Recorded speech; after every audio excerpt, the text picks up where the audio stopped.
Well, to Quebec now, where recent tension at a Montreal university boiled over today. Protesters clashing with police inside the school.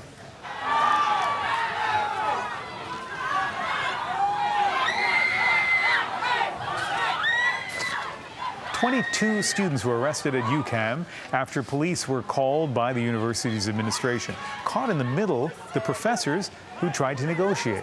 Students are protesting the provincial government's cost-cutting measures and have been interrupting classes for the past 2 days.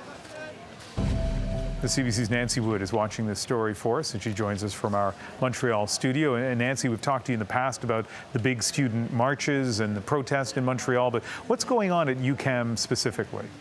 Well, it's the university that's probably the most politically active, and over the last few weeks, couple of weeks, the students have been on what they call a strike, so boycotting classes. But the thing is, not all students have been on strike. For example, the business students have wanted to go to class, but some of the students who are boycotting classes have been impeding them, being at the door, blocking them, not letting them go in, or if they do go in, going into the classes and disrupting the classes. So the university actually got an injunction to prevent this sort of thing, and hired security guards, private security guards. Well, yesterday, these students started doing it again. I have to mention, over the weekend, there was a lot of dissent in the student movement about whether it makes sense to do the strike now or later, so there's a lot going on in the student movement. So yesterday they come in, they disrupt the classes, the security guards do nothing. Today they came in, did the same thing, and the security guards moved in. Well, that led to a clash. Eventually the police were called, and what happened there, what you see, this real violent confrontation with 22 arrests.